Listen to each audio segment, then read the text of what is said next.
everyone, this is Shani Dinani welcoming you to Magnet Brains, and as you all know that we were discussing the very first chapter of the book Honeydew that is titled as the best Christmas present in the world. We have already seen the explanation of this chapter. Now we need to discuss the NCERT solutions of all the questions that have been asked in this particular chapter. तो हम सिर्फ comprehension questions यानी कि सिर्फ text based questions ही नहीं करेंगे, बल्कि जो language based questions हैं, जो dictionary work दिया हुआ है आपको, वो सब भी हम discuss करने वाले हैं in this video. So let's begin with the very first question. So the question that has been given on page number 10 of your book is, what did the author find in a junk shop? तो बहुत easy question है. देखो answers लिखने के लिए you should never try to ratify or just mug up. तो ये सब चीजें नहीं होनी चाहिए कि आप सिर्फ उसको याद कर रहे हो. So mugging up the answers is not the right way. What is the right way to answer the questions is, or to recall the right way to answer any question is that first of all आपको story पता होनी चाहिए. You should be able to understand the complete story. क्योंकि story एक बार समझ जाओगे ना, तो जितनी बार अच्छे से story समझ जाओगे उतनी बार characters भी आपके ध्यान में रहेंगे, and you would not make any effort or you would not require any extra time to recall or to just mug up the names of the characters. Clear? जैसे हम already इस chapter को अच्छे से पढ़ चुके हैं, 3 parts में हमने explanation देखा, तो हम revise कर रहे थे characters के बारे में, तो इस तरीके से आपको रटने की जरूरत नहीं है. दूसरी बात, क्वेश्चन समझो. पूछा क्या गया है? क्या पूछा है कि ऑथर को जंक शॉप में क्या मिला? तो जंक शॉप में ऑथर को क्या मिला? एक रोल टॉप डेस्क. कैसी थी वो?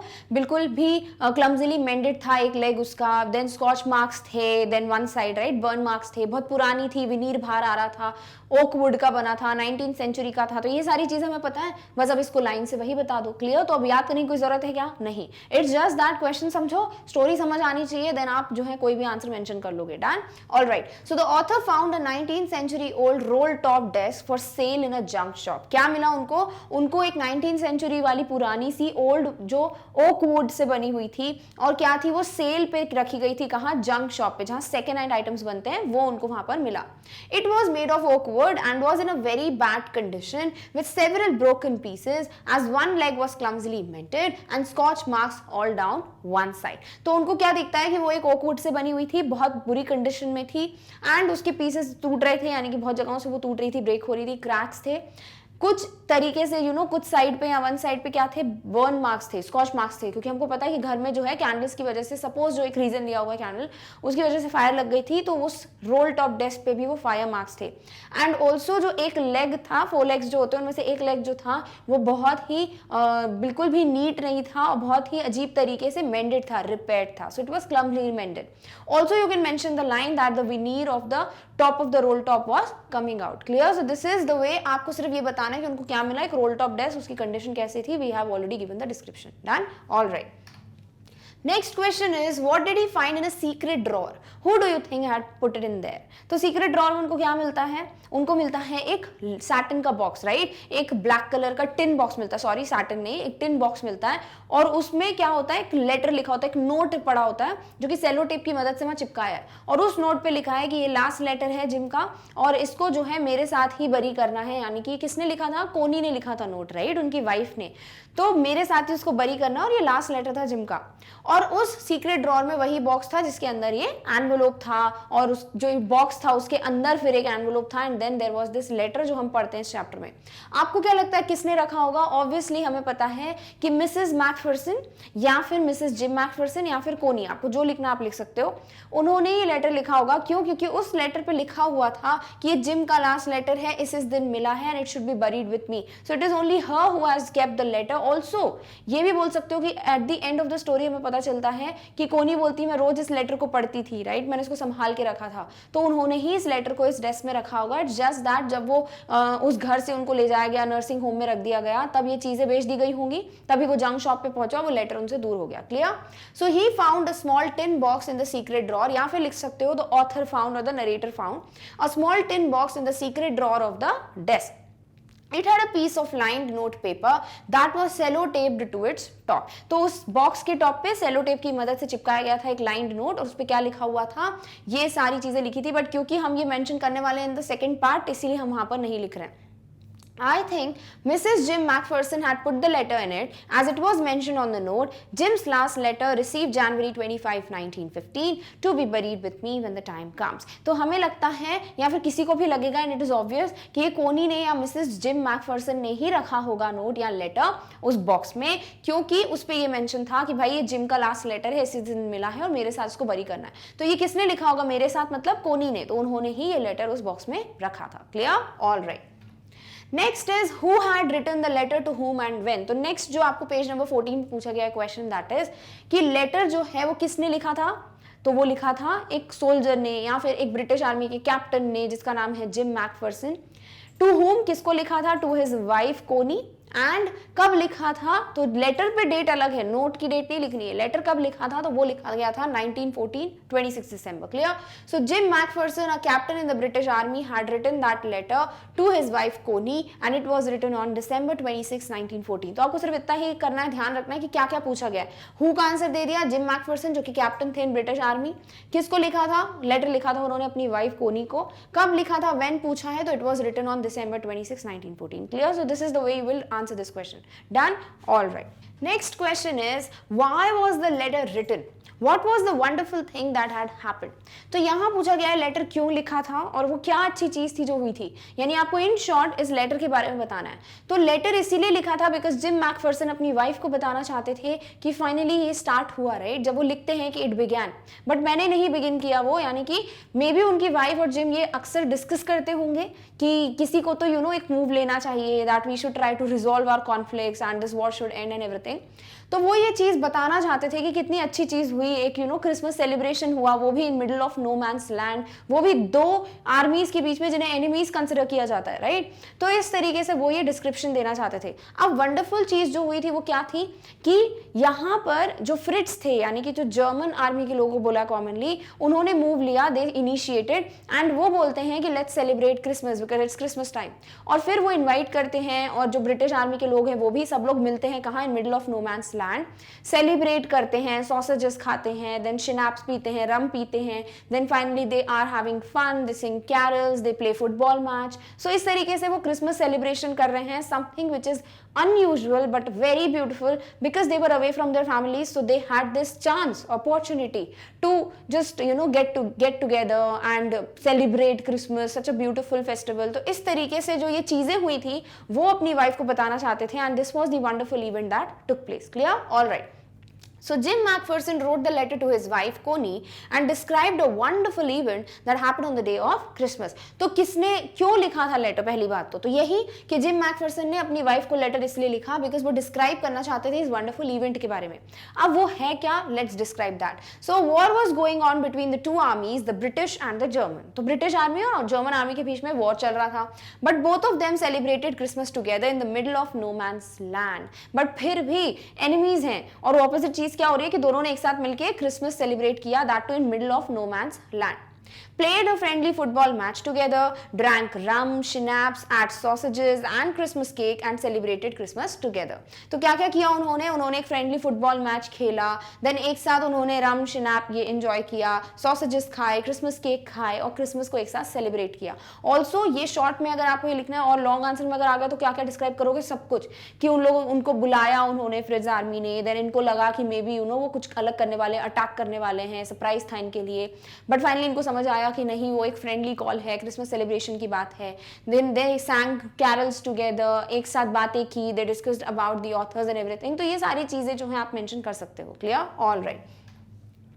What jobs did Hans Wolf and Jim Macpherson have when they were not soldiers? तो अगर चैप्टर अच्छे समझ आ गया तो फिर उसको रटने की जरूरत है क्या? नहीं, आपको खुद ब खुद ध्यान आ जाएगा कि हैंस वुल्फ क्या करते थे, वो सेलो प्ले करते थे एक ऑर्केस्ट्रा में, एक बड़ा सा वायलिन टाइप का इंस्ट्रूमेंट होता है उसको वो प्ले करते थे। और जो जिम मैकफर्सन है जो कैप्टन थे ब्रिटिश आर्मी के, वो क्या करते थे, he was a school teacher. Clear? So before joining the army Hans Wolf played the cello in an orchestra and Jim McPherson was a school teacher. तो इससे ये भी एक चीज पता चलती है, ऐसा नहीं था कि वॉर चल रहा है तो बिल्कुल बहुत ज्यादा गुस्से वाले वायलेंट फ्यूरियस लोगों को वहां पे रख लिया था, बल्कि कॉमन लोग थे, सेलो प्ले कर रहा है कोई स्कूल टीचर है, and they were there in the war, right? So these were the situations that people of those times also faced. Clear? All right. Next question is had Hans Wolf ever been to Dorset, why did he say he knew it. तो डॉसेट क्या था, वो जगह England में जहां पर gym रहते थे। बट ये जो हैंस वुल्फ हैं जो जर्मन को बिलोंग करते थे, क्या वो कभी डॉर्सेट गए? नहीं, उन्होंने बोला मैं कभी डॉर्सेट गया नहीं हूँ। फिर उनको इतनी अच्छी इंग्लिश आती थी, या फिर उन्होंने ऐसा क्यों बोला कि मैंने डॉर्सेट के बारे में सुना, उनके मुंह पे स्माइल आ जाती है? बिकॉज उन्होंने स्कूल में बहुत पढ़ा है, वो इंग्लिश बुक्स पढ़ते थे, तो उनको इन सब चीजों की वजह से पता चला था डॉर्सेट के बारे में। Clear? So no, Hans had never been to Dorset, he had only read about Dorset in school and in English books he read. तो वो जो है स्कूल में पढ़ते थे जहां पर, वहां पर उनको पता चला था अबाउट डॉर्सेट। देन उन्होंने जो बुक्स पढ़ी थी, इंग्लिश बुक्स वो बहुत पढ़ते थे, उस बुक में भी, या जो भी बुक्स उन्होंने पढ़ी है उसमें भी उन्होंने डॉर्सेट के बारे में पढ़ा है। ऑल्सो अगर लॉन्ग आंसर आता है तो फिर आप इनके फेवरेट ऑथर, फेवरेट बुक, इनके बारे में भी बता सकते हो। Clear? All right. Next is, do you think gym Macpherson came back from the war? How do you know this? तो आपको क्या लगता है कि जिम मैकफर्सन वापस आए होंगे वॉर से, और आपको कैसे पता? तो देखो, एक तो ये चीज जो हमें यहाँ पे पता चली है कि जिम मैकफर्सन का जो उन्होंने लिखा था कोनी ने कि this was the last letter received, इसका मतलब इसके बाद उन्होंने कोई लेटर नहीं लिखा, राइट? तो एक तो वो रीजन है कि वो वापस नहीं आए। दूसरी बात, कोनी को जब फाइनली ये बोलती है नरेटर को, जब वो लास्ट में जाते हैं उनसे मिलने, तो वो बोलती है कि हाँ तुमने बोला था तुम नेक्स्ट क्रिसमस पे आओगे और फाइनली तुम आ गए, यानी कि तुमने बोला था अब आए हो। It means he never came back. Clear? So maybe he lost his life, he was no more, and that's why he was not able to come to meet Coney or to come back to his family again. Clear? So no, Jim McPherson never came back home from the war. Perhaps due to this reason his wife Coney had preserved all his letters carefully. तो maybe यही एक reason था जिसकी वजह से उन्होंने preserve करके रखा था, संभाल के रखे थे वो सारे letters जो कि उनके husband ने लिखे थे। Also the tin box that the narrator found had Jim's last letter written on it, which means he wrote no letter after this one. Also ये जो नोट था, जो टिन बॉक्स था, उसके ऊपर जो एक नोट लगाया हुआ था सेलो टेप से, उसपे भी यही लिखा हुआ था कि ये एक लास्ट लेटर था जिम का, यानी कि last letter of Jim received, right? तो इसीलिए ये चीज जब लास्ट लेटर लिखी है, इसका मतलब कोई लेटर बाद में आया नहीं। दैट इज द रीजन जो हम बोल सकते हैं दैट यस, जिम मैकफर्सन वापस कभी नहीं आए from war. Clear? All right.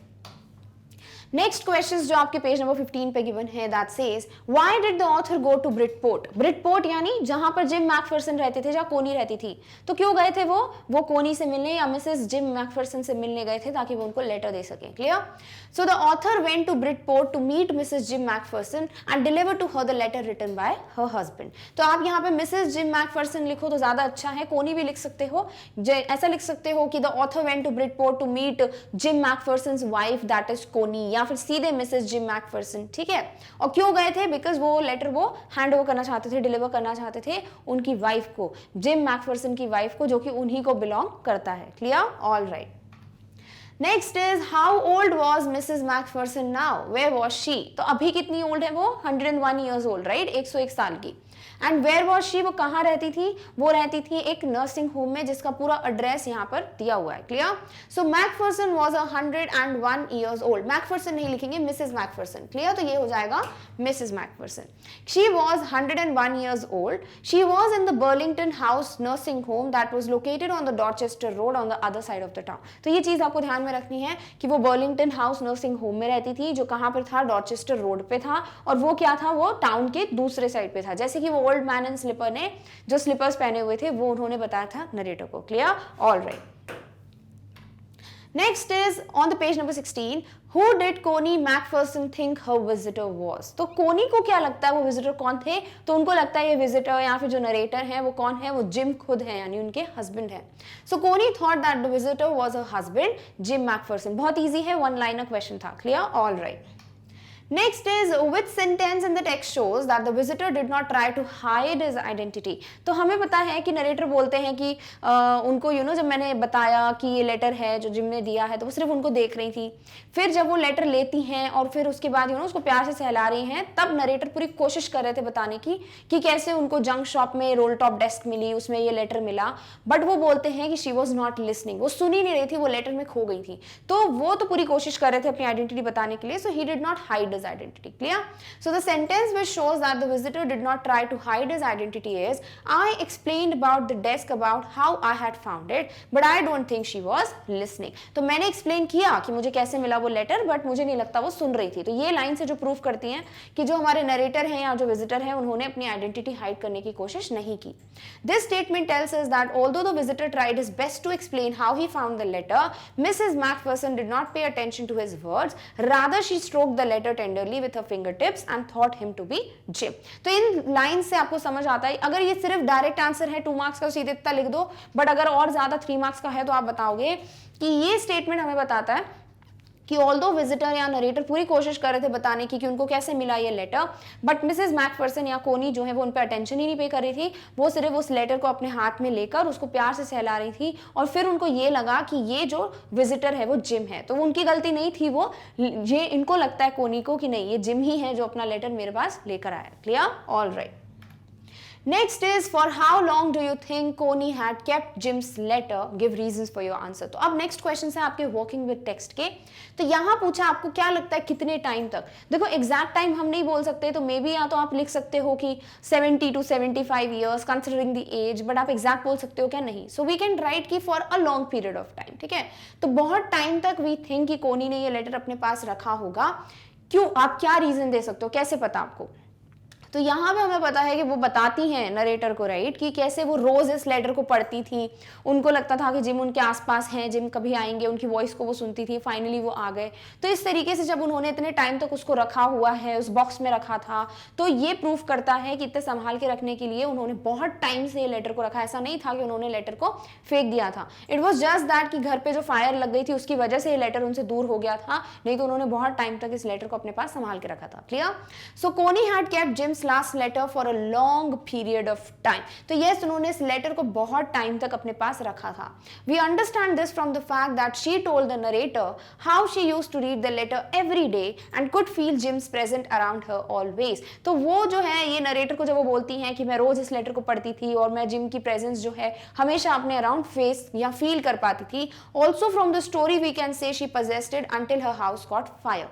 तो ये जब वो बोलती हैं उतना आप यहाँ से प्रूफ कर सकते हो. इसके अलावा स्टोरी से भी हमको समझ आता है कि कैसे उनका जब घर है until it got fire, till then she kept the letter with her. As the author also found it in the partially burnt roll top desk, क्योंकि जो roll top desk थी वो भी थोड़ी बहुत burnt थी, यानी उस घर में ही burn हुई होगी और उसी में वो लेटर था. Had he bought from the junk shop, it was the fire that separated her from that letter. So she was keeping the letter with her from a very long time, but it was just fire, unfortunately, which separated her from that precious letter. Clear? All right. Next is, why do you think the desk had been sold and when? क्योंकि exactly reason नहीं दिया, but आपको क्या लगता है और कब बेचा होगा. तो ऑब्वियसली जब इस घर में आग लग गई थी, the fire caught the house, उस वक्त इनको कोनी को नर्सिंग होम भेज दिया गया. तो हो सकता है उस वक्त जितनी भी चीजें थी उस घर में उनको बेच दिया गया होगा और इस तरीके से ये जो डेस्क है उसको भी भेज दिया गया होगा या फिर उसको जंक शॉप पे दे दिया होगा. Clear?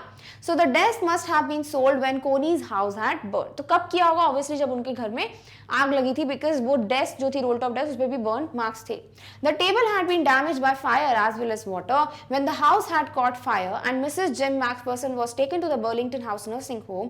Most of the things got burned and were put up for sale thereafter. तो ये हमारा रीजन हो सकता है कि क्योंकि यहाँ पे नरेटर भी बोलते हैं कि वो पानी से डैमेज और फायर से डैमेज हो रही थी, तो मे बी उस वजह से हम बोल सकते हैं कि फायर लगी होगी, उसको बुझाया होगा, तो फिर उसके बाद ये चीजें जो है बेच दी गई होंगी. तो 100% ये जब घर में आग लगी थी उसी वक्त ये चीज वहां थी, रोल टॉप डेस्क वहां थी, और उसके बाद क्योंकि इन चीजों को बेच दिया गया होगा तो उस रोल टॉप डेस्क को भी वहां पर सेल कर दिया होगा. Clear? All right. Next is, why do Jim and Hans think that games or sports are good ways of resolving conflicts? Do you agree?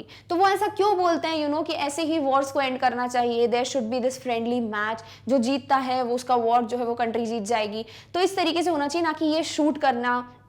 और क्योंकि इसमें किसी की लाइफ भी नहीं जाएगी, children would not be offend, the females और the women would not be widows, right. तो इस तरीके से ना सोल्जर्स की लाइफ जाएगी, ना ही फैमिली को कोई भी डिफिकल्टी होगी, ना ही कोई अपनी पर्सन को, क्लोज वन को खो देगा। तो इस तरीके से वो सोचते हैं कि ऐसे फ्रेंडली मैचेस होने चाहिए जैसे भी फुटबॉल मैच हो रहा है, ठीक है। तो ये उनका रीजन था। ऑल्सो हम क्या अग्री करते हैं इससे? बिल्कुल करते हैं। एक तो वॉर्स होने ही नहीं चाहिए, राइट। अगर हो भी रहे हैं तो ये नहीं होना चाहिए कि आप किसी को ब्लड शेड कर रहे हो, you are shooting people, you are attacking them, so this is not the right way. So we also agree that if there is a war to be like it is mandatory for the people, they cannot live without wars, then there should be a match, the friendly match like it is told in this story. Clear? All right. So both Jim and Hans were soldiers. They had seen a lot of sufferings of war and wanted peace. तो उन्होंने सब कुछ देखा है अपनी आंखों के सामने, कैसे डिस्ट्रक्शंस होते हैं, कैसे पीपल लूज देयर लाइफ, कैसे फैमिलीज जो है वो इनकम्प्लीट रह जाती हमेशा के लिए। तो ये सब चीजें उन्होंने देखी थी। They have seen, they have observed, they have witnessed all these sufferings and therefore they only wanted peace. तो उनको सिर्फ शांति चाहिए थी अपनी लाइफ में। Jim and Hans thought that games or sports are good ways of resolving conflicts as nobody lays down their lives in matches. तो उनका सिर्फ एक ही रीजन था कि किसी की जान नहीं जाएगी इन मैचेस में, तो इसीलिए बेस्ट तरीका है स्पोर्ट्स या गेम्स खेलकर इन वॉर को एंड करना या कॉन्फ्लिक्ट्स को रिजॉल्व करना, सॉल्व करना। Clear?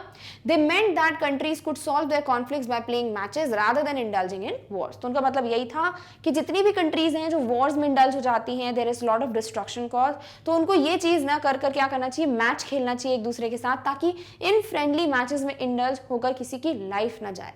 Yes, I agree with both Jim and Hans that playing matches would not lead to loss of any life, but was always cause destruction. Yes, तो wars जो होते हैं definitely they cause a lot of destruction. So हम agree करते हैं कि gym और hence जो मैचेस की बात कर रहे हैं वो बिल्कुल सही है कि उससे एटलीस्ट किसी की लाइफ नहीं जाएगी, बिकॉज वॉर्स हमेशा डिस्ट्रक्शन कॉज करते हैं बट मैचेस डिस्ट्रक्शन कॉज नहीं करेंगे। There would be what, a win and a losing situation, right, winning and losing situation, that's it. उसके अलावा किसी की लाइफ नहीं जाएगी। So yes, we definitely agree with this statement that Jim and Hans have said to each other. Clear? All right.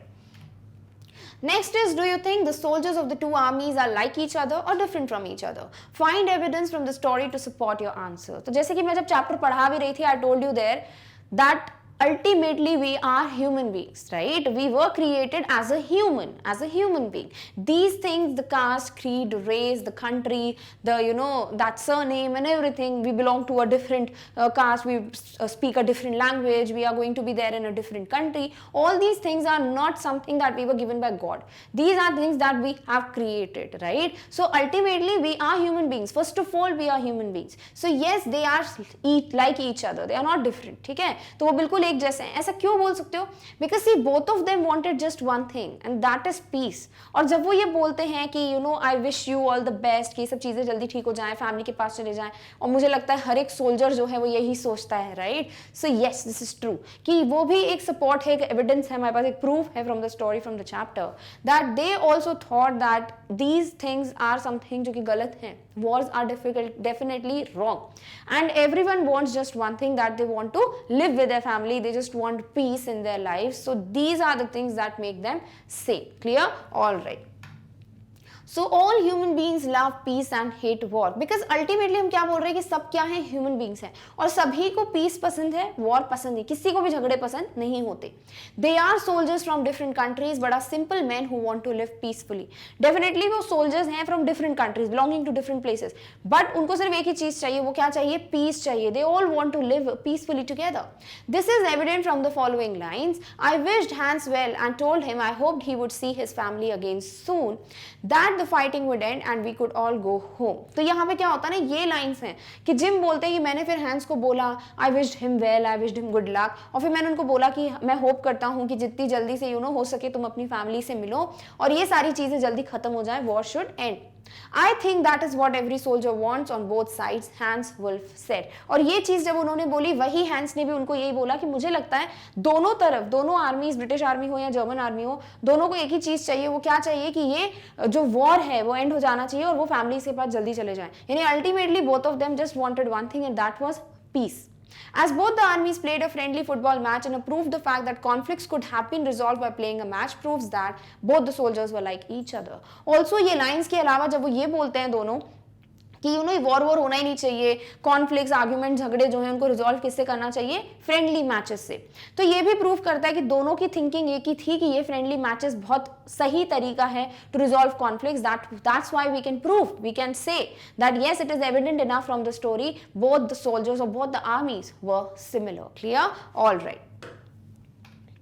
Next is mention the various ways in which the British and German soldiers become friends and find things in common at Christmas. बहुत easy question है, आपको बस वो सारी चीजें बतानी है जो इन लोगों ने एक साथ करी जिसकी वजह से क्रिसमस सेलिब्रेशन इनका कॉमन हो गया। इट वॉज नॉट लाइक कि जर्मन सिर्फ अपनी ड्रिंक पी रहे थे शिनाप और यहाँ पर ये लोग सिर्फ रम पी रहे थे, ब्रिटिश आर्मी नहीं, शेयर कर रहे थे, एक साथ केक खा रहे थे, देन मर्जीपान अच्छा लगा हैंस वुल्फ को, मैच खेला उन्होंने, कैरल्स गाए, तो एक साथ जो डिस्कशंस कर रहे थे about the authors, about the books, तो हर एक चीज जो है वो कॉमन थी, राइट? तभी तो वो डिस्कस कर रहे थे। तो इस तरीके से प्रूव होता है कि वो लोग जो है फ्रेंड्स बन गए थे और ये सारी चीजें उनमें कॉमन थी। Both of them had that festive vibe within them, both of them wanted to celebrate Christmas and that is the way they did it. एक साथ जो है सेलिब्रेट करते होंगे अपने घरों में भी, and the same thing they did here. So yes, they were having this celebration vibe, that festive vibe common amongst them. Clear? All right.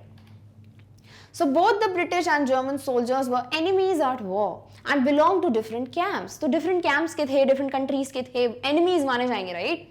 But on the day of Christmas, the Frids यानी कि जो German soldiers के लिए common नाम है, came out on no man's land and invited the Tommies यानी कि जो क्या है British army के लिए common name, to celebrate the day over schnapps and sausages. तो क्या होता है, दोनों ही एनिमीज कंसिडर करने चाहिए, यानी दोनों एक दूसरे से बात भी नहीं करेंगे without a rifle, right? But जब क्या होता है क्रिसमस है तो उस दिन ये मूव इनिशिएट करते हैं जर्मन सोल्जर्स यानी फ्रिट्स, कोई तो एक था जर्मन सोल्जर जो इनिशिएट करता है चीज, बाहर आते हैं नो मैंस लैंड पर, इनवाइट करते हैं सारे टॉमीज यानी कि ब्रिटिश आर्मी के लोगों को कि चलिए भाई क्रिसमस एक साथ हम सेलिब्रेट करते हैं। We also have schnapps, a drink made from grapes, and also we have sausages to eat. They all met and greeted each other, ate together, laughed together, and played a football match with each other. Both groups shared the festive spirit of Christmas, enjoyed a feast together. तो क्या common चीजें थी, दोनों एक दूसरे से मिले, एक दूसरे को विश किया, फुटबॉल मैच खेला, एक साथ जितनी भी चीज़ें थी, ड्रिंक्स थी वो कंज्यूम की, खाना खाया, सॉसेजेस खाए, केक्स खाए, एवरीथिंग। एंड वो जो एक स्पिरिट थी क्रिसमस की वो दोनों एक साथ सेलिब्रेट कर रहे थे, कॉमन एक फेस्टिव फीलिंग थी। एंड ऑल्सो उन्होंने ये पूरी फीस्ट, इस पूरी सेरेमनी को बहुत एक साथ हैप्पीली एक साथ जो है क्या किया, इसको एंजॉय किया। Clear? All right. They also talked of Bathsheba and Gabriel Oak and Sergeant Troy and Dorset. तो हर एक चीज के बारे में वो बात कर रहे थे एक दूसरे के साथ, तो ये कॉमन चीजें थी, तो क्यों डिस्कस करते हैं सब? Clear? They also sang Christmas carols together and spent some quality time with each other. Also सब एक दूसरे से बातचीत कर रहे थे, एक दूसरे के साथ एंजॉय कर रहे थे, कैरल्स गा रहे थे, क्रिसमस कैरल्स, तो ये सब चीजें थी जो कॉमन थी उनमें।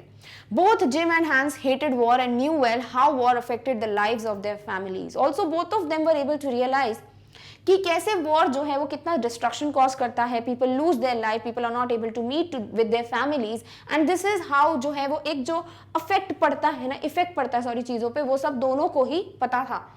And both were anxious to return home to their families once the war comes to an end. Again एक और common चीज क्या है कि दोनों ही बहुत ज्यादा जल्दी में थे, anxious थे, टेंशन में थे कि जितनी जल्दी हो सके कि ये वॉर जो है खत्म हो और वो अपनी फैमिली से मिले। सो दिस इज हाउ ये कॉमन चीजें थी जो वो एक साथ करते हैं क्रिसमस के दिन। दे celebrated together because they had these things common among them. It was just a title given कि भाई एनिमीज हैं क्योंकि डिफरेंट आर्मीज के हैं। क्लियर? All right.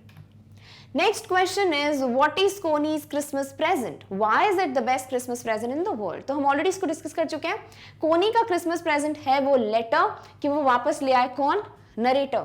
बट कोनी को लगता है कि वो विजिटर नहीं, वो कोई और नरेटर नहीं, बल्कि वो कौन है? वो जिम है। तो उनके लिए उनके हस्बैंड का वापस आना, returning back of gym McPherson was the best Christmas present that she could ever get. Clear? All right. So when the narrator visited Coney to deliver her husband's letter, she mistook him to be her husband, Jim Macpherson, due to her old age and memory loss. तो क्योंकि उनकी याददाश्त भी धीरे धीरे जा रही थी, राइट? वो मडल हेडेड थी, कंफ्यूज थी, एज इतनी ज्यादा थी, 101 years old, तो इसीलिए उनको लगता है कि जब ये नरेटर उनका लेटर लेकर आया तो कोई और नहीं, मेरे हस्बैंड ही वो लेटर मेरे लिए लेकर आए हैं। She had been waiting for her husband Jim and she was waiting for him, right? बहुत टाइम से वो वेट करी थी जिम का। Jim had mentioned in the letter that he would return home from war on Christmas. Christmas. और दूसरी बात उन्होंने ये भी मेंशन किया था जिम ने कि मैं क्रिसमस के बाद ही, वॉर के बाद क्रिसमस के दिन ही वापस आऊंगा, और उस दिन क्रिसमस था। So Connie used to read that letter multiple times in a day to feel her husband's presence near by. और इसीलिए कोनी उस लेटर को मल्टीपल टाइम्स, बहुत बार पढ़ती थी ताकि वो फील कर पाए अपने हस्बैंड की प्रेजेंस को। Hence when the visitor told her how he found the letter, she was extremely happy and felt it was Jim who had come to visit her after a long time. तो जब ये जो visitor है, narrator, वो ये बता रहा है कि मुझे लेटर कब कैसे मिला, क्या मिला, तो वो ये चीज नहीं सुन रही थी। वो खुश थी ये देखकर कि क्या था उनके दिमाग में कि जिम जो है वो वापस आ गए हैं। जिम मैकफर्सन यानी उनके हस्बैंड जो है वही लेटर लेकर आए हैं। So the coming home of gym was the best Christmas present in the world of for her. Clear? तो इस तरीके से ये जो प्रेजेंट था उनके लिए क्या था कि जिम वापस आ गए हैं। This was the best Christmas present for her in the world, यानी उनके लिए इससे बेहतर कोई भी प्रेजेंट नहीं हो सकता था। Clear? All right. Next is, do you think the title of the story suitable for it? Can you think of any other titles? तो पहला जो है कि बिल्कुल ये टाइटल क्या है, एप्ट है, सिग्निफिकेंट है, बिल्कुल करेक्टली गिवन है, क्योंकि पूरा चैप्टर ही रिवॉल्व करता है अराउंड दैट बेस्ट गिफ्ट जो कि कोनी को कभी भी मिलता है इन कंप्लीट वर्ल्ड। और भी टाइटल्स के बारे में आप सोच सकते हो कि आप बिल्कुल, आप क्या बता सकते हो, आप वॉर के बारे में बोल सकते हो, वॉर एंड पीस, आप बता सकते हो क्रिसमस प्रेजेंट बोल सकते हो सिर्फ, या फिर यू नो क्रिसमस सेलिब्रेशन। तो आप बहुत सारे टाइटल्स हैं जो लिख सकते हो, बट इससे best title I don't think कोई भी दे सकता है, that is the best Christmas present in the world. Clear? All right. So in my opinion, the title of the story is very apt, that is very appropriate and suits it perfectly. बिल्कुल suit होता है to the theme and the characters. For the old Coney, no other present could have given her such happiness as the coming home of Jim, her husband. तो कोनी के लिए इससे बेहतर कोई गिफ्ट नहीं होता कि और कोई नहीं बल्कि उनके हस्बैंड वापस आ गए। तो उनके लिए तो वो नरेटर थे ही नहीं, वो तो जिम थे, राइट, उनके हस्बैंड। तो उनके लिए इससे ज्यादा कोई खुशी की बात हो ही नहीं सकती थी at this moment, at this age, that too after so long years, कि उनके हस्बैंड वापस उनसे मिलने आ गए। When the narrator goes to visit Coney along with the letter written by her husband, Jim Macpherson, she presumes the author to be her husband and thanks him for gifting her the best Christmas present ever. तो जब visitor उनसे मिलने जाते हैं, उनको बताते हैं कि भाई ये लेटर मेरे को मिला, बट कोनी को क्या लगता है कि उनके हस्बैंड हैं जो उनके लिए वापस आ गए हैं वॉर के बाद क्रिसमस के दिन, और वो जो है वो प्रिज्यूम करती हैं, ऐसा सोचने लगती हैं कि और कोई नहीं, उनके हस्बैंड है, और इसीलिए वो बोलती हैं thank you so much, this is the best Christmas present in the world. Some other titles of the story could be War and Peace, क्योंकि हम उसी की बात कर रहे हैं, Best Christmas Gift, right? And When a Christmas Wish Comes True, या फिर लिख सकते हो Peace is All We Want। तो बहुत सारे टाइटल्स हैं जो आप सोच सकते हो, बट इससे अप्रोप्रिएट टाइटल हम नहीं दे सकते। So there is n number of titles that you can write here. If you have any other way, any other title that you feel can be best fit for it, तो आप यहाँ पर इस list में mention कर सकते हो। Clear? All right. Next है वर्किंग विथ लैंग्वेज। तो इतने थे आपके चैप्टर रिलेटेड क्वेश्चंस। अब कुछ ग्रामर रिलेटेड बातें कर लेते हैं। So look at these sentences from the story. तो आपको कुछ सेंटेंसेस दिए हुए हैं स्टोरी से। I spotted it in a junk shop in Bridport, the man said it was made in the early 19th century, this one was in a bad condition. तो ये आपको दिए हुए हैं lines from the chapter. The italicised verbs are in the past tense, यानी कि spotted, said, then यहाँ पे हो गया आपका वॉज, ये सब क्या होते हैं, ये होते हैं जैसे मेड वर्ड भी है, वो सब क्या होते हैं पास्ट टेंस में लिखे हुए आपके वर्ब्स। तो वर्ब्स क्या होते हैं, एक्शन वर्ड्स, राइट, सबको ही पता होगा, जो भी हम एक्शन करते हैं, play, write, speak, teach, then eat, drink, ये सब क्या होते हैं वर्ब्स, यानी कि आप क्या काम कर रहे हो, क्रिया क्या कर रहे हो, वो ये एक्शन वर्ड्स बताते हैं। अगर वो वर्ड्स हम पास्ट के लिए यूज करते हैं तो उन्हें हम कहते हैं क्या, कि भाई वो वर्ब्स हो गए पास्ट टेंस में। फॉर एग्जाम्पल, अगर मैं बोलती हूं यहां पर drink, drank and then drunk, तो ये होते हैं वर्ब्स ड्रिंक। तो जब हम प्रेजेंट की बात करते हैं ना, इसको बोलते हैं हम कि प्रेजेंट का वर्ब है। देन जब पास्ट की बात करते हैं चेंज जाता है, इसको कहते हैं ड्रैंक। तो जब भी आप पास्ट में बताओगे आई ड्रैंक मिल्क, यानी मैंने दूध पिया था, ठीक है, आई एम ड्रिंकिंग मिल्क, मैं अभी दूध पी रहा हूं, या आई ड्रिंक मिल्क, मैं दूध पीता हूं, तो drink is present, drank is past, and drunk क्या हो जाता है, इट इज पास्ट पार्टिसिपल, यानी कि आप जब यू नो बिल्कुल बता रहे हो काम खत्म हो गया है, या फिर परफेक्ट टेंस यूज करो, जो हम टेंसेस में पढ़ेंगे। तो यहाँ पे ये जो चीज है ना, कि ये जो है सेकंड फॉर्म ऑफ वर्ब होता है, या फिर ये पास्ट टेंस होता है ऑफ वर्ब, वही यहाँ पे हमें बताया गया है। जैसे वर्ड स्पॉट का हो गया स्पॉटेड, से का हो गया सेड, मेक का हो गया made, then is, am, are present होते हैं, वॉज हो जाता है, वर हो जाता है पास्ट। तो ये जितने भी वर्ड्स हैं वो किस में यूज किए गए हैं, पास्ट टेंस में। क्या बताते हैं, they tell us what happened in the past before now. अभी के पहले जो भी चीजें हुई वो पास्ट हैं, तो वो बताने के लिए हम इन वर्ब्स को पास्ट टेंस में यूज करते हैं। ये आपको एक लैंग्वेज का कॉन्सेप्ट गिवन है। Clear? All right. Read the passage below and underline the verb in the past tense. बहुत इजी एक्सरसाइज दी है। आपको क्या लगता है कि भाई कौन से वर्ड्स हैं जो पास्ट टेंस के हैं, जो पास्ट के बारे में बता रहे हैं?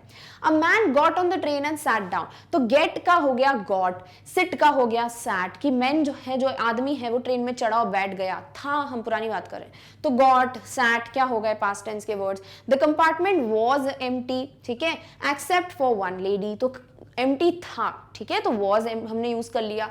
She took her gloves of, तो उसने अपने ग्लव्स जो हैं वो उतारे, तो वहां पर टेक की जगह क्या है? टुक, यानी पास्ट की बात कर रहे हो। A few hours later the police arrested the man, हम अरेस्ट बोलते हैं बट जब पास्ट में होता है तो हम बोलते हैं arrested. They held him for 24 hours and then freed him, hold का पकड़ने का पास्ट हो जाता है हेल्ड, तो यहाँ पे हो गया वर्ड हेल्ड। फ्रीड यानी फ्री का पास्ट, तो फ्रीड, ठीक है। तो इस तरीके से ये वर्ड्स हैं जो पास्ट में दिए हैं। तो ओवरऑल हम अगर देखें तो दीज आर द वर्ड्स जो कि पास्ट टेंस में दिए हुए हैं, got, sat, was, took, arrested, held, freed. Clear? और इनका प्रेजेंट क्या है हम ऑलरेडी जानते हैं, गेट, सिट, वॉज का होगा इज, देन टेक का टुक, देन अरेस्ट का अरेस्टेड दे दिया है, होल्ड का हेल्ड दिया है एंड फ्री का फ्रीड दिया। तो इस तरीके से बस ये वर्ड्स हैं जो हम पास्ट में यूज करते हैं वर्ब्स को, एक्शंस को दिखाने के लिए जो अभी के पहले हुए हैं। क्लियर? All right. नेक्स्ट है, now look at these sentences. अब हमें और सेंटेंसेस दिए हैं। The veneer had lifted almost everywhere. अब क्या वर्ड दिया है देखो, हैड लिफ्टेड, यानी सिर्फ लिफ्टेड नहीं दिया, हैड भी लगा दिया उसके साथ। तो लिफ्ट का पास्ट लिफ्टेड होता तो हम पहली वाली बात कर लेते, बट इसके साथ हैड भी लगा दिया। Clear? Both fire and water had taken that toll on this desk, तो फायर और वाटर की वजह से डैमेज हो गया था, तो हैड टेकन क्यों लिखा, सिर्फ टेकन क्यों नहीं लिखा, या टुक क्यों नहीं लिखा? टेक का टुक होना चाहिए था पास्ट टेंस।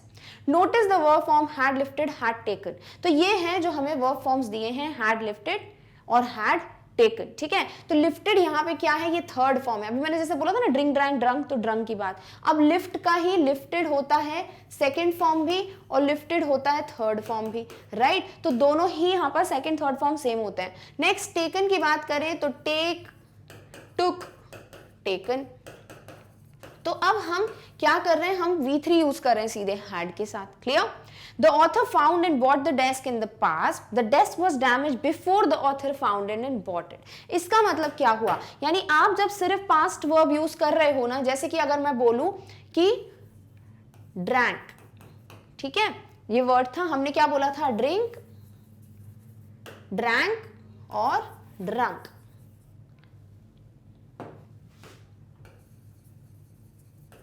राइट तो वो तो प्रेजेंट की बात हो गई, ड्रिंक उसको छोड़ो। जब मैं ड्रैंक बोल रही हूं तो इसका मैं बोल रही हूं कि मैंने दूध पिया था।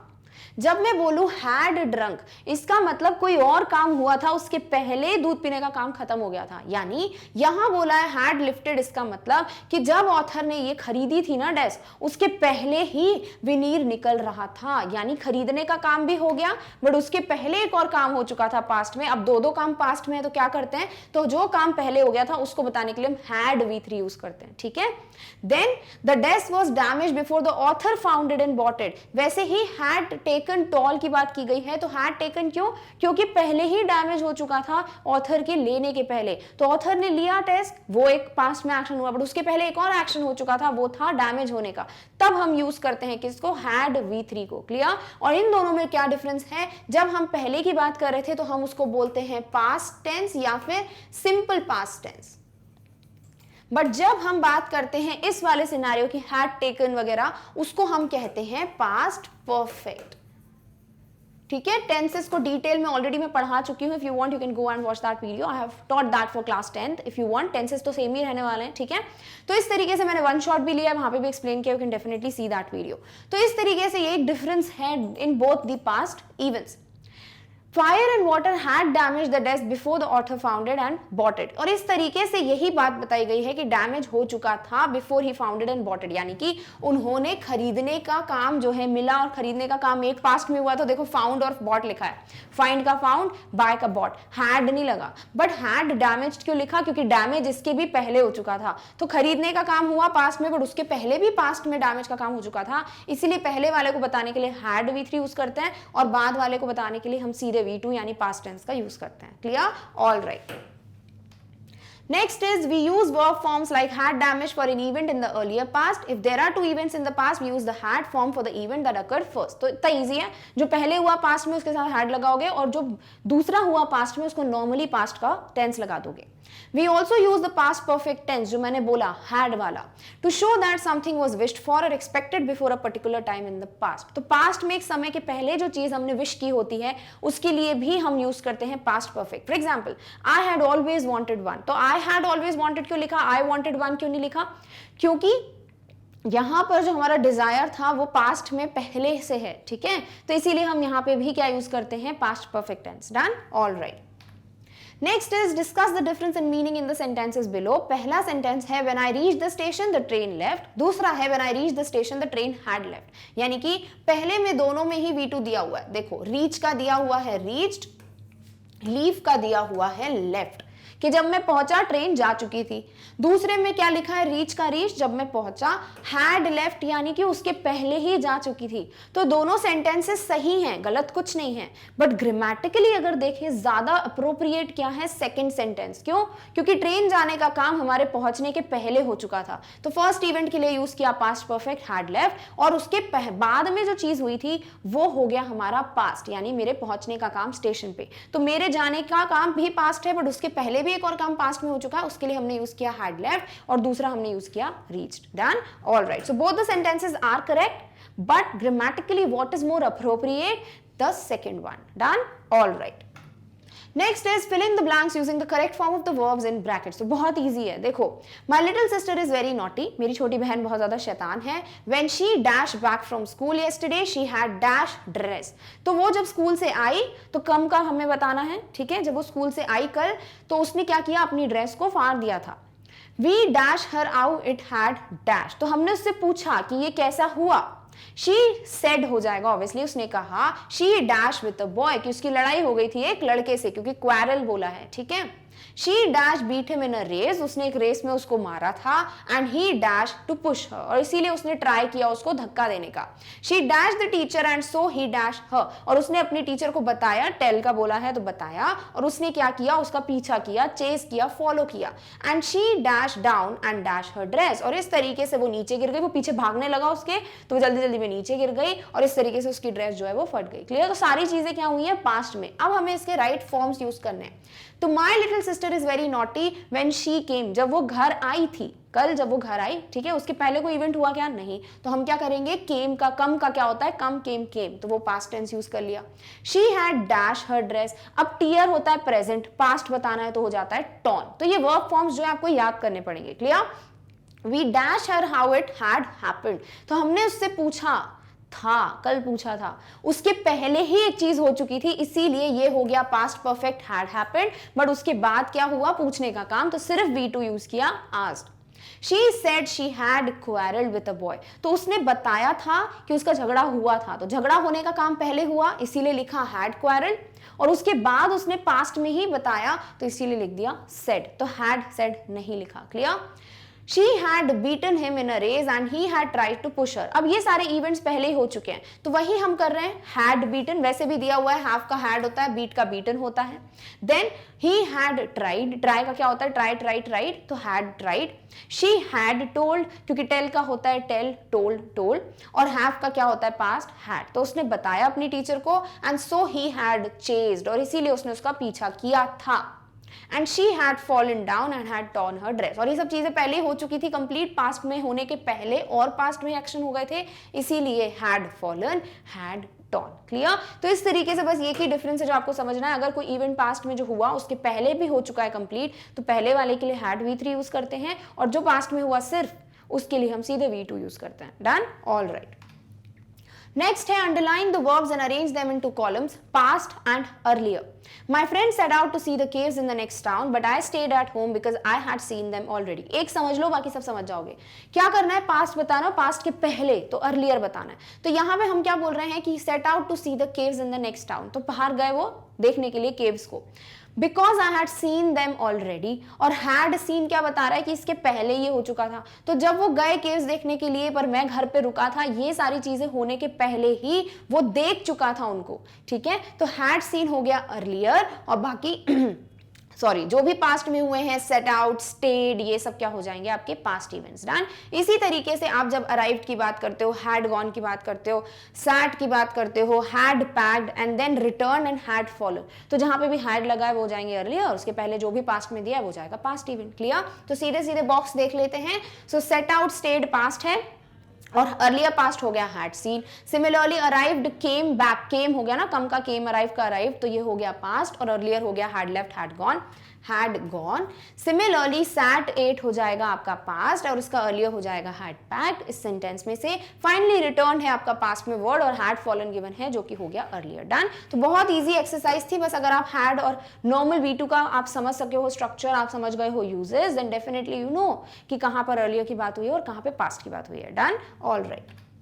नेक्स्ट है the dictionary work. By the end of the journey we had run out of drinking water. तो यहाँ पे वर्ड यूज किया है रन आउट ऑफ, यानी कि तब तक जो है पानी जो हम पीने वाले थे वो खत्म हो चुका था। Look at the verb run out of in this sentence. It is a phrasal verb, ये एक फ्रेज है, ठीक है, जहां पर हम सब्जेक्ट वर्ब कॉम्बिनेशन नहीं देखते।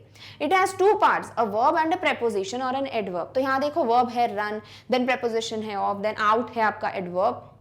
Phrasal verbs often have meanings that are different from meanings of their parts. तो इनका मीनिंग अलग अलग देखोगे, रन भाग जाना, आउट यानी बाहर, ऑफ यानी इसमें से, तो इनका मीनिंग बिल्कुल अलग होगा, वर्ड्स का डिफरेंट, और पूरे फ्रेजल वर्ब का बिल्कुल अलग होगा, खत्म हो गया था पानी, राइट। तो इसी तरीके से आपको बोला गया है कि ये कुछ फ्रेजल वर्ब्स हैं, burn out, light up, look on, run out, keep out. इनके मीनिंग्स आपको देखने हैं, इनको कहाँ सेंटेंसेस में यूज किया गया है चैप्टर में, वो सेंटेंसेस कॉपी पेस्ट करने हैं और ये बताना है इनका मीनिंग आप क्या समझ रहे हो इन सेंटेंसेस में से। क्लियर? तो बर्न आउट वाला सेंटेंस है, house number 12 turned out to be nothing but a burned out shell. Burned out मतलब यहाँ पे डैमेज, तो बर्न अलग है, आउट वर्ड अलग है मीनिंग, बट एक साथ इसका मतलब है कि डिस्ट्रॉय हो गया था, डैमेज हो गया था फायर से। Clear? That was the moment her eyes lit up with recognition and her face. तो लिट अप जो है अलग अलग वर्ड्स हैं, अलग अलग मीनिंग है, बट एक साथ इसका मतलब क्या हुआ लिट अप का, हम डिस्कस कर चुके हैं। ब्राइटेंड अप विद हैप्पीनेस, खुशी से चेहरा चमक गया। Hans Wolf and I looked on and cheered, clapping over our hand. तो looked on का मतलब क्या होता है, देखना किसी के ऊपर, पर इसका असली मतलब क्या है यहाँ पर, to think of someone or something in a particular way, यानी वो एक तरीके से देख रहे थे, cheered and clapping एक अलग वे में एक दूसरे को कंसिडर कर रहे थे। Done? All right. The time came and also too soon when the game was finished, the schnapps and run and sausage had long since run out and we knew it was all over. तो यहाँ run out के बारे में हम already बात कर चुके हैं, run out of drinking water, यानी कि ये चीजें जो है वो खत्म हो गई थी, it was all totally used, so become used up और finished, खत्म हो जाना। Clear? Hans Wolf and I looked on and cheered, clapping our hands and stamping our feet to keep out the cold as much as anything. और keep out word यहाँ पे use किया मतलब ठंड को भगाने के लिए, अवॉइड करने के लिए, ठीक है, तो इसीलिए to avoid हो जाएगा कीप आउट का मीनिंग। तो ये कुछ फ्रेजल वर्ब्स होते हैं जो दिखते अलग है मीनिंग में, बट इनका मीनिंग कुछ और होता है जो हम सेंटेंस के माध्यम से या मीडियम से समझ पा रहे हैं। क्लियर? All right. नेक्स्ट है नाउन फ्रेज। अब इसका मतलब क्या है, read the following sentence. I took out a small black tin box. तो यहाँ पे दिया हुआ है स्मॉल ब्लैक टिन, ये तीनों एडजेक्टिव्स हैं, पर बॉक्स क्या है, डब्बे का नाम, चीज का नाम, तो वो क्या हो गया, नाउन। तो जिस फ्रेज में नाउन मेन होता है उसे कहते हैं नाउन फ्रेज, ठीक है, और स्मॉल ब्लैक टिन इसको डिस्क्राइब कर रहे हैं, तो ये हो गए adjectives, qualities. So the phrase in italics the noun phrase, it has a noun box and the head word and the 3 adjectives जो है उसके पहले लगे हैं। Notice the order in which the adjectives occur. अब कैसे लगे हुए नोटिस, पहले लिखा है स्मॉल यानी पहले साइज बताइए, फिर बताया ब्लैक यानी कलर, फिर लिखा है टिन यानी कि मटेरियल जिसका बना है। ऐसा नहीं किया कि टिन ब्लैक स्मॉल लगा दिया, ऐसा क्यों, बिकॉज एक ऑर्डर होता है जो बहुत हम फॉलो करते हैं। Clear? So we rarely use more than 4 adjectives before a noun and there is no rigid order in which they are used, though there is a preferred order of modifiers or adjectives in a noun phrase as given below. तो क्या लिखा है, ज्यादातर हम 4 adjectives ही लिखते हैं noun के पहले, जैसे यहाँ 3 थे, और इनका कोई ऐसे रिजिड ऑर्डर नहीं होता, बट फिर भी हम एक ऑर्डर है जो यूज करते हैं, और वो क्या है, पहले हम लगाते हैं डिटर्मिनर ए एंड द, फिर हम लगाते हैं ओपिनियन या फीलिंग कि वो कैसा है, नाइस, लेजी, ब्यूटीफुल, जो फीलिंग है कैसा है वो, फिर हम लगाते हैं साइज, शेप या एज, इनमें से जो भी चीज मिल जाए, टॉल, राउंड, ओल्ड, यंग, कोई भी वर्ड हो जो साइज, शेप या एज बता रहा हो। देन हम यूज करते हैं कलर, तो वो कोई भी कलर हो, ठीक है, example red, white, light, dark. Material किसका बना हुआ है, सो silk, cotton, woollen, and finally हम लिखते हैं नाउन, जो भी दिया हुआ है नाम, ठीक है। तो आपको ये जो एक ऑर्डर है वो पता होना चाहिए कि पहले हम किसको रखते हैं, देन फाइनली नाउन जो है वो एट द एंड आता है। Done? All right. The table below contains a list of nouns and some adjectives. Use as many adjectives as you can to describe each noun. You might come up with some funny descriptions. अब यहाँ पे बहुत सारे adjectives हैं. अब आपको इन adjectives को इन nouns के साथ रखना है कि आप कौन कौन सा यूज कर सकते हो. इसके बाद आप बॉक्स के बेसिस पे अगर आप चाहो एक्सरसाइज कर सकते हो. पहले कौन सा वर्ड आएगा फिर कौन सा नहीं आएगा. Clear? So let's see the answers directly. जैसे एलिफेंट के लिए हम वर्ड यूज कर सकते हैं enormous, large, cheerful, wild, medium size. ठीक है, कि बहुत बड़ा है, देन बहुत खुश है, बहुत ज़्यादा जंगली जानवर है, देन मीडियम साइज है. तो ये वर्ड्स आप यूज़ कर सकते हो एलिफेंट के लिए. वैसे फेस के लिए आप यूज़ कर सकते हो round face, cheerful face, chubby face, right, मतलब मोटा बिल्कुल. देन बिल्डिंग के लिए आप यूज़ कर सकते हो multi coloured building, blue building, red building, medium size building, large building use कर सकते हो यहाँ से, इनॉर्मस बिल्डिंग यूज़ कर सकते हो. तो बहुत से एडजेक्टिव्स हैं जो आप यहाँ पर प्लेस कर सकते हो. नेक्स्ट वाटर के लिए आप क्या यूज़ कर सकते हो? Blue water, then cold water, right. तो इस तरीके से जितने भी एडजेक्टिव्स हैं आपको जो जो लगता है कि जिन वर्ड्स के साथ जा सकते हैं वो आप यहाँ प्लेस कर दो. इसके अलावा एक्सरसाइज चाहो तो कर सकते हो, जो भी बॉक्स के हिसाब से पहले प्लेस करना चाहिए वो प्लेस करके फिर आप बना सकते हो एक पूरा phrase. Done? All right. So with this we finally come to an end. बहुत सारे questions थे but I hope आपको सबका meaning समझ आ गया है. You know how to answer these questions, not only the text based one but also the language based ones. Clear? So with this we complete the NCERT solutions of this chapter, but in the next video we are going to meet with the next topic very soon. Till then take care of yourself. और इस topic की notes की link आपको description box में मिल जाएगी. Thank you so much for watching. Bye.